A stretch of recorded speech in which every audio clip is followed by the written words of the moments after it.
Hello दोस्तों, स्वागत है आपका हमारे यूट्यूब चैनल प्रिसा स्टडी पे। दोस्तों आज केमिस्ट्री पढ़ेंगे और केमिस्ट्री का 1 लेसन पढ़ेंगे और हम बाई लैंग्वेज चलेंगे, जो हिंदी इंग्लिश कंबाइन करके चलेंगे कि आपको प्रॉब्लम ना हो। पहले देखिए हम लोग टॉपिक्स पढ़ेंगे, फिर उसका एक्सप्लेनेशन और फिर हम एग्जाम्पल्स पढ़ेंगे, ठीक है, जिससे आपको कोई भी असुविधा ना हो। क्वेश्चन आंसर भी करेंगे कि कोई भी आपका क्वेश्चन आंसर एग्जाम में छूटे ना, ये हमारी जिम्मेदारी है, हमारा उद्देश्य है। तो आइए देखते हैं पहला लेसन कि कौन सा है। तो पहला लेसन है रासायनिक अभिक्रिया एवं समीकरण, केमिकल रिएक्शन एंड इक्वेशन। ये पहला लेसन है। उसके टॉपिक्स कौन कौन से हैं आइए ज़रा देख लें। टॉपिक्स है रासायनिक समीकरण लिखना और संतुलित रासायनिक समीकरण के महत्व और रासायनिक समीकरण के प्रकार कौन कौन से हैं। ये सब मेन टॉपिक्स हैं। इसके इर्द गिर्द बहुत सारे टॉपिक्स हैं जिसके बारे में हम चर्चा करेंगे। तो हम इसलिए टॉपिक्स लिख दिए हैं कि आपको आइडिया रहे कि क्या क्या आपको पढ़ना है, ठीक है। तो हम पहले टॉपिक पे आने से पहले बेसिक फंडामेंटल पढ़ लेते हैं, जो 9th में पढ़ा हुआ है कि भौतिक परिवर्तन और रासायनिक परिवर्तन होता क्या है। वैसे अगर आपको पता हो तो आप कमेंट सेक्शन में लिखिए और बाकी समझाने का काम तो हम करेंगे ही। तो भौतिक परिवर्तन क्या होते हैं, उसके क्या गुण धर्म हैं और उसके एग्जाम्पल कौन कौन से हैं, आइए हम आपको समझाते हैं। तो भौतिक परिवर्तन है वह परिवर्तन जिसमें पदार्थ के भौतिक गुणों में परिवर्तन होता है परंतु रासायनिक में नहीं होता है, उसे ही भौतिक परिवर्तन कहते हैं, ठीक है दोस्तों। भौतिक परिवर्तन, आइए इसके गुणधर्म देखें तो ज़्यादा समझ में आपको आएगा। तो नए पदार्थ का निर्माण नहीं होता है, ठीक है, एक बार पढ़ लो। परिवर्तन जिस कारण से हो रहा है उसे हटाने पर पुनः वह परिवर्तन पहले वाली स्थिति में आ जाती है। यह परिवर्तन अस्थायी नहीं होता है। नए पदार्थ का निर्माण नहीं होता है भौतिक परिवर्तन में। एग्जाम्पल से समझाते हैं।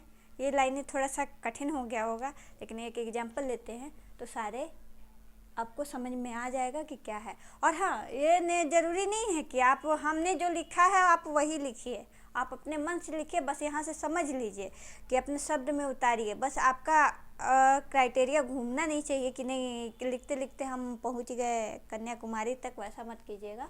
बाकी आप कुछ भी लिखिए, एग्जामिनर को बहुत अच्छा समझ में आना चाहिए कि आप वही चीज़ लिखे हैं जो ये डिफिनेशन कहना चाहता है। जैसे कि जल में नमक या चीनी का घोलना, यहाँ पे है नया पदार्थ का निर्माण नहीं होता है, तो नया पदार्थ नहीं होना चाहिए। जैसे जल में नमक का घोलना, नमक पानी बनाते हो, ठीक है, नया पदार्थ तो नहीं है तो वो नमक पानी का घोल। उसमें से पानी भी अलग कर सकते हो, नमक भी अलग कर सकते हो।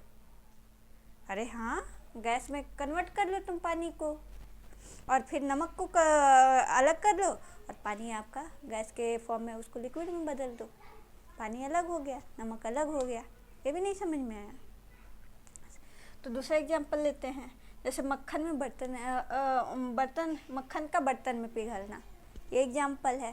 मक्खन को पहले हीट दे करके तुम पिघला दो, वो ठोस अवस्था में है, क्या उसे ठोस नहीं कर पाओगे तुम? कर लोगे।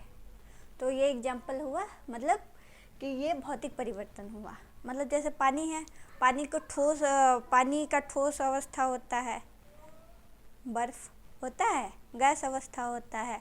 तो क्या पानी को ही तो तुम चेंज किए हो ठोस अवस्था में, क्या वो लिक्विड था पानी, अब ठोस हो गया, सॉलिड हो गया है, तो सॉलिड को क्या लिक्विड में नहीं बदल पाओगे?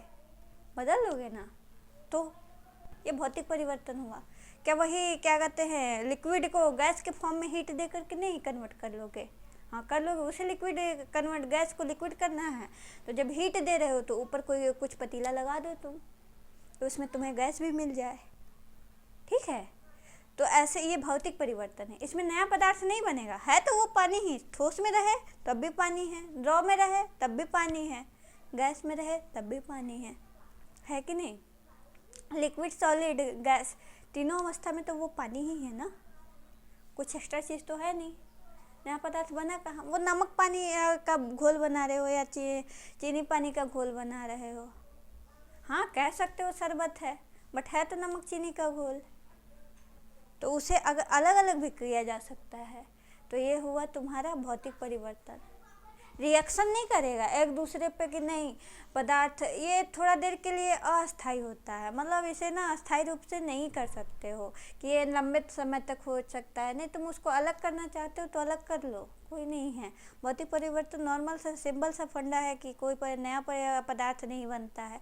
समझ लो कि कैसे लिखना है कि मतलब उसमें भौतिक अवस्थाएं में परिवर्तन होती है, बस आकार लिक्विड फॉर्म में लिक्विड फॉर्म आकार आकृति बदल लो, बाकी उसमें रंग वगैरह चेंजिंग नहीं होगा तुम्हारा। घोल रहेगा तो घोल को अलग कर सकते हो नमक पे, चीनी में या मक्खन। इसमें मोमबत्ती का जलना होता है, एग्जांपल लिख देती हूँ। हाँ मोम का पिघलना ये है। ये देखो इसमें ना इसको बताएंगे बाद में। ये एक ना एक्सेप्शनल केस है, अपवाद जिसे बोलते हैं कि मोम का पिघलना। ये भौतिक परिवर्तन में भी होता है और रासायनिक परिवर्तन में भी होता है। कैसे होता है वो हम बताएंगे थोड़ी देर बाद, ठीक है। तो देखते हैं फिर रासायनिक परिवर्तन आते हैं कि रासायनिक परिवर्तन किसे कहते हैं। तो केमिकल चेंज होता है वह परिवर्तन जिसमें पदार्थ के रासायनिक गुणों में परिवर्तन होता है, उसे रासायनिक से परिवर्तन कहते हैं। मतलब अब रसायनों में परिवर्तन होने लगा, यानी जो दो पदार्थ है, पहले तो दो पदार्थ होना ज़रूरी नहीं है इसमें, क्योंकि कई सारे ऐसे एग्जाम्पल हैं जो एक ही पदार्थ में टूटते हैं और वो बाद में बताया जाएगा। अभी सिंपल लैंग्वेज चैप्टर 1 है तो अभी उस हिसाब से पढ़ो कि मतलब दो या दो से अधिक पदार्थ जब रिएक्ट करते हैं तो एक अलग लेवल का, मतलब पहले जैसे इसमें नमक चीनी का जो घोल था वो तो बाद में भी नमक चीनी का पानी और चीनी का घोल कहलाएगा, ठीक है। नमक पानी लो या चीनी पानी लो, बाद में भी वही घोल कहलाएगा। लेकिन इसमें जब रिएक्शन कराएंगे तो वो बाद में नहीं रह जाएगा, अलग मतलब अलग चीज़ हो जाएगा, उसका प्रोडक्ट का नाम भी अलग हो जाएगा और वो अलग गुण धर्म और उसका अलग क्रियाकर्म सब हो जाएगा, मतलब सब कुछ डिफरेंट होगा पहले वाले से, ठीक है। इसको रासायनिक समीकरण नहीं समझ में आया तो देखते हैं गुणधर्म। रासायनिक परिवर्तन में क्रिया परिणाम स्वरूप जो प्रोडक्ट बनता है वो पहले वाले से पूरा अलग होता है। मैंने बताया कि वो डिफरेंट होगा, भौतिक परिवर्तन में ऐसा नहीं होता है। सामान्यतः पुनः प्रारंभिक पदार्थ प्राप्त नहीं किया जा सकता है, मतलब अब जो इसमें तो हम प्राप्त कर ले रहे थे ना, जैसे मक्खन को पिघला करके फिर सॉलिड अवस्था में पिघलाते थे तो फिर उसको मक्खन बना लेते थे, बट इसमें नहीं कर पाएंगे। ये क्रिया सामान्यतः वैसे होता है, मतलब 95% ऐसा है कि तुम उससे कन्वर्ट फिर नहीं कर सकते हो। 5% में उत्क्रमणीय अभिक्रिया होता है जिसमें तुम कन्वर्ट कर सकते हो, और इसमें 100 मतलब लगभग 95% होता है कि इसमें प्रोडक्ट की प्राप्ति हो सकती है पुनः, और 5% के इसमें होता होगा, वो बाद में एक्सेप्शनल पढ़ा जाएगा। पहले देखते हैं, जैसा बताया कि रासायनिक परिवर्तन में नए पदार्थ का निर्माण होता है, ठीक है। नए पदार्थ का निर्माण मतलब तुम्हारा गुण धर्म सब अलग हो जाएगा। गुण धर्म क्रियाक्रम मतलब ना पहले जैसा कुछ भी नहीं रहेगा। जैसे इसमें नमक पानी चीनी पानी मक्खन का जो भी करते थे कि पहले वाला गुण बाद में भी उपस्थित रहता था, इसमें नहीं होगा ऐसे, समझो बात को। अगर जिसका हो जाए वो मुझे कमेंट करेगा, ठीक है। यह परिवर्तन सामान्यतः स्थायी ही होता है, ठीक है, स्थायी रहेगा। 95% केस ऐसा है बाबू कि मतलब ये जो प्रोडक्ट बनेगा वो दोबारा तुम्हारा पहले वाले फॉर्म में कन्वर्ट नहीं होगा। बस 5% केस में होता है, एक्सेप्शनल केस है, क्योंकि केमिस्ट्री पढ़ रहे हो तो अपवाद जरूर आएगा, एक्सेप्शनल केस जरूर आएगा, ठीक है। तो जैसे एग्जांपल देखो, दूध से दही बनना, अब बनाओ तुम, दूध से दही बना दिए, ठीक है। अब दही से दूध बना दो, ठीक। लोहे पर जंग लगना, ठीक है। लोहे पे जो जंग मतलब काफ़ी बच्चे देखे नहीं होंगे, और जो नहीं देखे होंगे तो लोहा देखना, अगर तुम्हारे घर के आसपास में कहीं पर भी लोहा बाहर पानी में, जैसे बरसात के सीज़न में बरसता पानी, तो देखना पानी की वजह से उस पर ना ब्राउनी कलर का फ्रेश लोहा देख लेना, उसके बाद वो लोहा देखना उसमें ब्राउनी कलर का जम जाता है, कुछ ब्राउन पूरा येलो, वो लोहा को कमज़ोर कर देता है, उसको भी नहीं हटा सकते हैं, ठीक है। लकड़ी या कागज़ का जलना, ठीक है।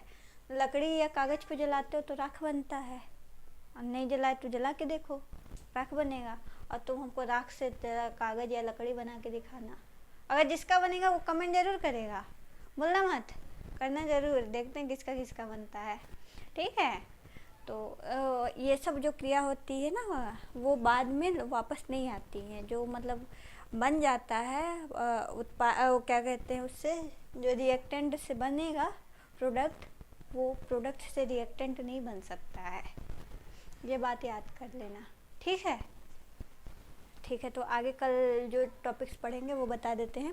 रासायनिक अभिक्रिया किसे कहते हैं, अभिकारक और उत्पाद क्या होते हैं, और रासायनिक अभिक्रिया को पहचानने के तरीके, ये कल हम चर्चा करेंगे।